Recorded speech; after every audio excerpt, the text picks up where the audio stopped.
Creatures of the night, it's your girl Tati. Don't ever let anyone tell you that I do not love pro wrestling. I'm literally just getting back from being at Collision, and then I watched Ring of Honor, and I'm doing a review for you now, and also giving my predictions as well. It just dawned on me, like literally tomorrow is the pay-per-view. So let's talk about what happened on the Go Home show for the Supercard of Honor show. And honestly, I have not in a really long time looked at the episode before the pay-per-view as a go-home show for Ring of Honor, so it kind of feels a little weird to say it, but that is what it is.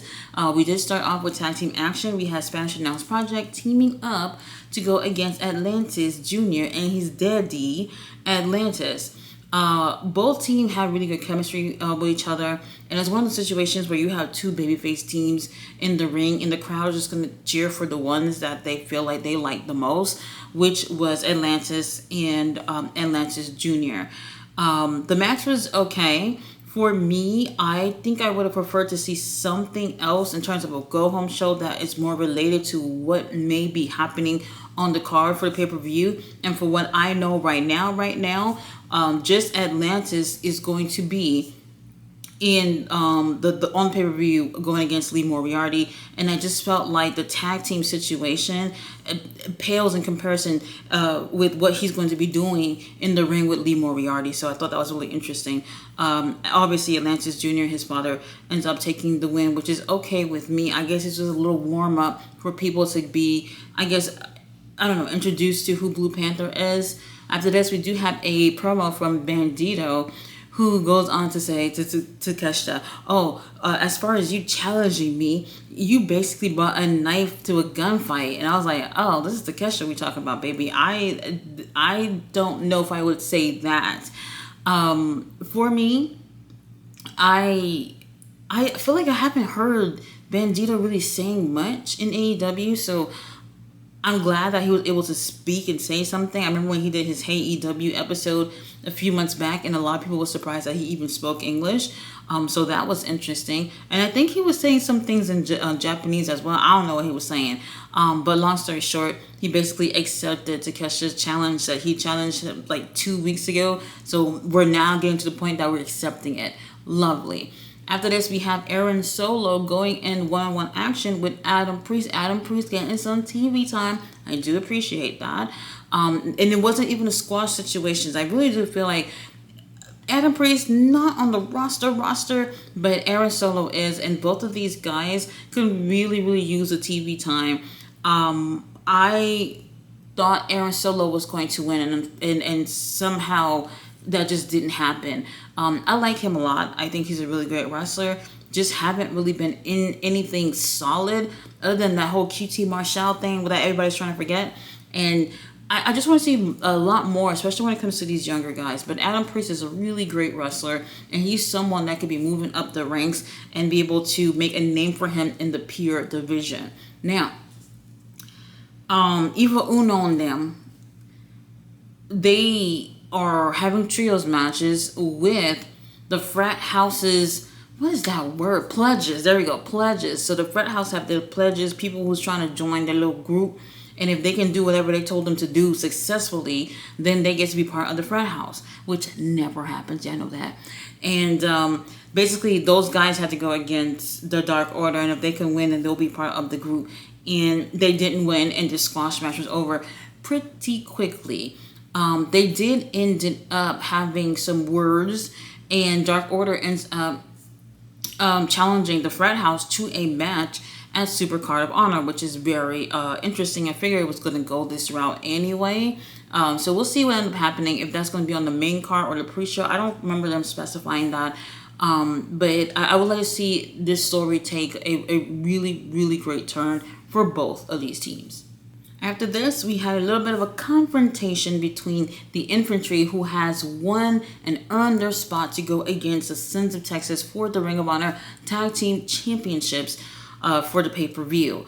Dustin standing there talking about, I would shake your hand. Basically, he said, thank you for your service as, being, military men and everything. But I can't shake your hand because of the way that you guys have been acting. I'm just like, bro, let's shake their hands. Thank you for your service, infantry.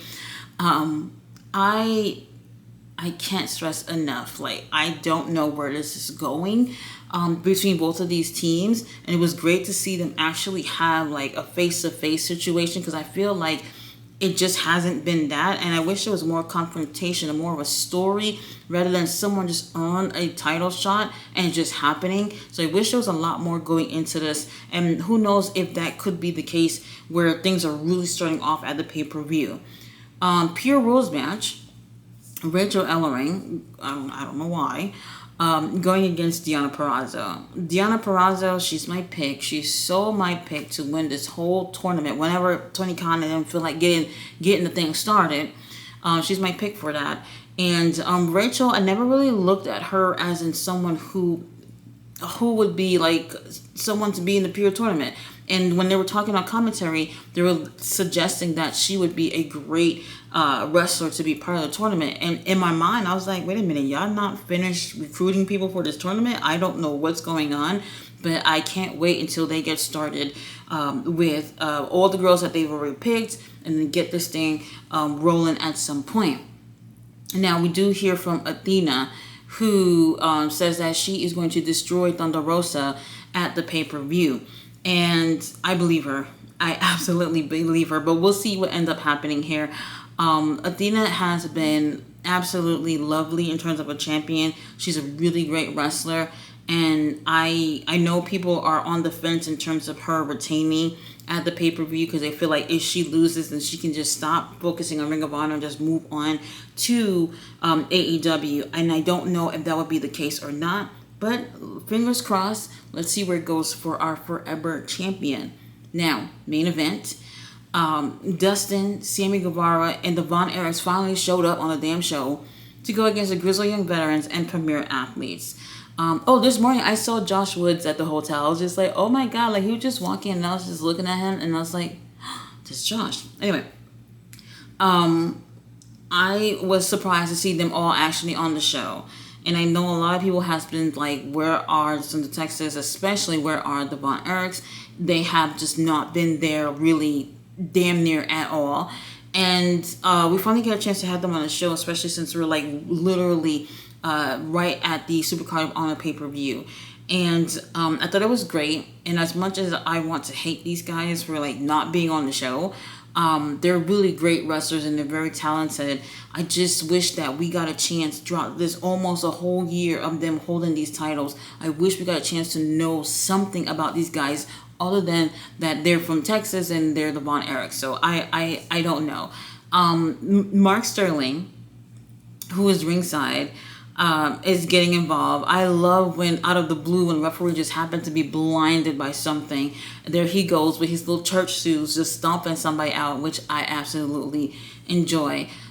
Despite him getting involved, that never helps the Premier Athletes, and they always end up losing. Grizzled Young Veterans is another team that I really, really enjoy, and I also feel like we haven't seen much of them. And whatever happens at the pay-per-view, I want things to change in terms of the six-man tag division and the tag division, so that we can see a whole bunch more of these teams that are within AEW and Ring of Honor. So now, let's talk about predictions for the Supercard of Honor pay-per-view. All right, you guys, let's talk. So I don't think that there's anything that has been announced as a pre-show match, but you know Tony Khan's going to give it to y'all anyway. So we'll see what ends up happening with that. I am actually predicting in terms of pre-show matches that they're just going to call up a whole bunch of people from CMLL and say, get your asses in here and do something for them to get them hyped for the show, which I'm absolutely okay with, especially since we've seen so much of them, their presence within Ring of Honor this year, that it really does surprise me that we haven't got to the point where it became like a Ring of Honor versus CMLL situation. That would have been so cool if that's what this was, but obviously that's not the case. So like I said earlier, Dark Order going against Frat House, which was announced. And for me, I kind of find it interesting that Frat House is a 4-man group, but like who out of the 3 will be going against Dark Order? I don't know how they're going to come up with that and who is going to be. In my opinion, what I think is going to happen and what I want to happen are two different things. I would like to see the Frat House take the win here, but I can see the Dark Order taking the win. We also have an interim Ring of Honor Women's TV title match as well. So I don't know who those two people would be. Very interesting. So we already know some of the girls that are already going to be in the Pure tournament, and I don't think it's going to be any of those girls. I'm assuming that if they were to use any one of those girls to be in the for the match for the interim title, I would assume that if one of them is someone from the Pure tournament, that they will not be winning. So there's a lot of names in terms of who could be there. So Red Velvet, she's currently injured. They don't want to vacate, and let's just say, like, over time, vacating Ring of Honor titles have just been absolutely insane. So I'm kind of happy they're not doing that. But to be honest with you, I don't think I would have had an interim champion. I think I would have left it as is and put a huge focus on the Pure title and them getting the tournament started and everything. At that point, I don't want people would have forgotten about the TV title, but they would have something else to look forward to since they are introducing a new title. That's just what I would have done. So I'm not sure who will be in that match and how that would end up going. Now, Ring of Honor TV title on the line, Nick Wayne versus Teton. Nick Wayne, I can see him retaining because obviously he got that thing going on with our stepdaddy, and I really do feel like I would have loved to see a hell of a lot more of his presence within Ring of Honor. And the reason why I say this is because if you guys remember when Kaya Fletcher had the TV title, holy shit, that man absolutely just nailed it. Absolutely nailed it. And I feel like that his time with that title was what really probably opened the company's eyes to being like, oh my gosh, put him on fucking Dynamite and Collision. This guy is money. And obviously I think a lot of people see that within Kaya Fletcher. And this could be the same situation for Nick Wayne. He literally turned 22 today, and he has already done so much in his career, and he's really, really talented wrestler. And I hope that they make a little bit more of a focus of him with this title. So Teton, baby, we do appreciate you being on the show, but we know you're not winning. Now, Pure title on the line, Blue Panther versus Lee Moriarty. There is no reason why Lee Moriarty should lose this. I don't even, you know what, I'm not going to get there in terms of what I think should have happened to begin with, but I don't feel like there's any reason why the title should change hands. I do like Blue Panther, but I don't think it makes sense for that to happen with Lee. Lee is such a talented wrestler, very great technical wrestler, by the way, and he's young, he's part of STP, and I have just been waiting for so long, almost impatiently, to see what they were going to do with STP, and it just hasn't happened yet. And I feel like taking the title off of Lee setbacks the group even more if they were able to do this at this point. I know Blue Panther, he's a legend, people have so much respect for him. I just don't feel like this would be the right call to take the title off of Lee Moriarty. Now, Ring of Honor Tag Team Championships on the line, Sons of Texas versus the Infantry. I absolutely want, and I think the brand itself needs the Infantry to take the win. I really tried to take biasness aside to literally think of like what is important, like what would be the best option.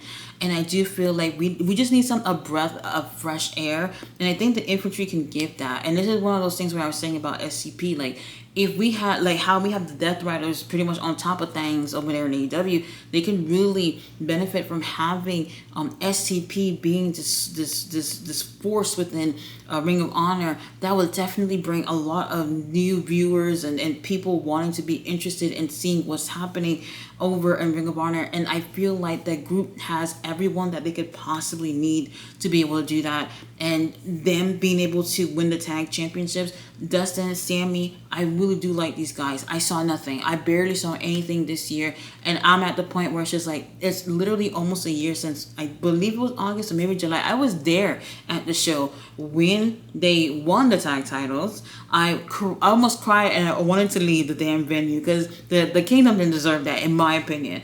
However, I wish we had more from them. I really did wish that we had got a chance to have more from this team, but it's been almost a year and it's time to let it go. I would love to see Infantry take the win, but I'll be honest and say I don't think that they're actually going to win. So I do think the Sons of Texas will retain the title.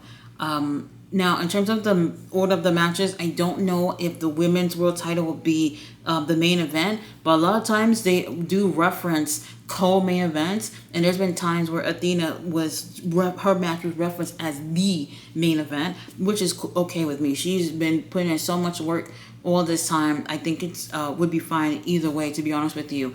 Thunder Rosa, baby, we love you, we support you, but this one is not for you. I don't see Athena losing this. I did do a video talking about like doing like fantasy booking for the show actually, and I said that I felt like if Athena was going to drop the title, it shouldn't be just to drop the title. I would love to see her in a really strong feud with someone where it passes a torch to someone to be able to take over, I guess you can say, as champion. And I don't feel like there's been too much going into Athena and Thunder Rosa. We've been seeing things play out a little bit this past few weeks because of Athena finally being on AEW TV, but I don't think it's enough for something that she's been doing. She's been champion since December of 2023. I would love to see something really strong for her to go out and move on over from Ring of Honor. She was going to lose the title. So for me, Athena retains.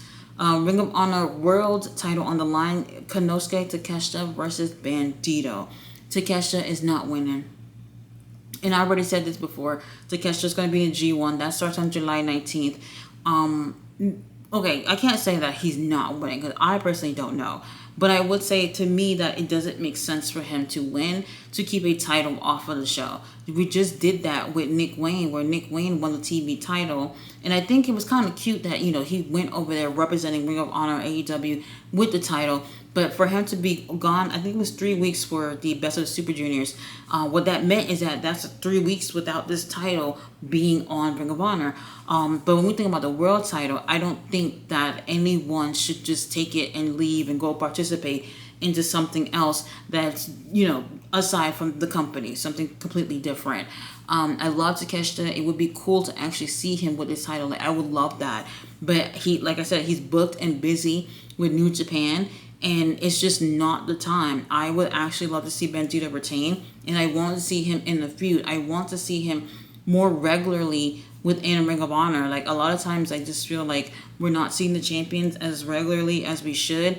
And to be honest, this is like the only story kind of that he's been doing, which is what they've been doing with Takeshita for the past 2 freaking weeks. But either way, I don't see Takeshita winning this because I just don't want anyone to win a title and just leave with it. Matter of fact, Takeshita is my pick to win the G1. So when the G1 comes around, I will be talking about that separately on another video since that's New Japan stuff. But for that reason, I don't see Takeshita winning the world title. I cannot wait to go to the show. I think it's going to be solid. I have not seen, since Tony Khan has had Ring of Honor, there has never been a bad pay-per-view. Never. There's never been even a slightly boring type of pay-per-view. They have nailed it every single time. And I feel like they have a roster that does that almost all the time with their pay-per-views, whether it's Ring of Honor or AEW. So for those of you who want to check this out, you can purchase a subscription from the Honor Club. I've had the Honor Club since day one, okay? They've had my money since day one every month. And you can go back and watch some of the old, shows, which are definitely worth the watch. And then you have to look forward to what's going on now. And I'm hoping that this pay-per-view would be able to open the doors to bigger and better things for Ring of Honor. So don't forget to tune in to Supercard of Honor on July 9th over on the Honor Club. It's $9.99. You're going to spend more than that on fucking Uber Eats just now. So just go ahead and buy some wrestling. That's the best choice. You guys, thanks so much for watching my video. I will be back tomorrow with the results of Ring of Honor, and I'll post some pictures and things like that from the actual show. So I see you guys then. Bye.